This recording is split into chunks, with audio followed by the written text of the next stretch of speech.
Hello everyone. My name is Ahmed and I'm a third-year PhD student at the Department of Engineering and Public Policy here at Carnegie Mellon. And I'm exploring, among other things, the deployment potential of small nuclear reactors.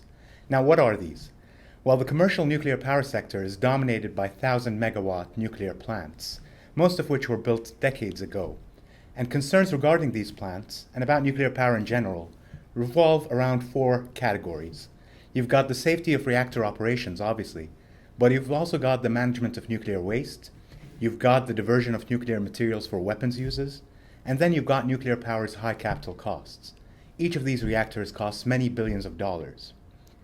Now, to tackle each of these issues, admittedly to differing extents, the industry is developing a new generation of small nuclear reactors.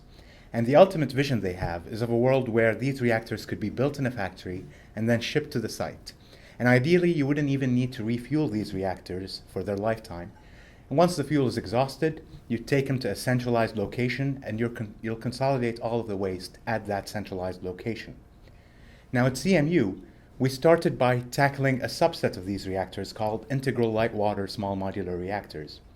These use the same principles as existing reactors, which is why they're scheduled for nearer deployment than the more advanced designs.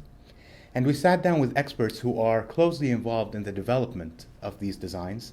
We asked them questions about cost, about construction duration, and about deployment potential in general. And we came up with a detailed set of scenarios, as detailed as public data allowed. And the careful expert judgment actually led to a rather diverse set of views about cost, but also about performance. What we're doing now is we're looking at the more advanced designs, the non-light water reactors, and we're trying to ascertain the technical and institutional barriers that stand in the way of both the development and the deployment of these designs. Which ones are biggest? Where will they fall on a timeline to deployment? And how much resources will you need to overcome each of these barriers?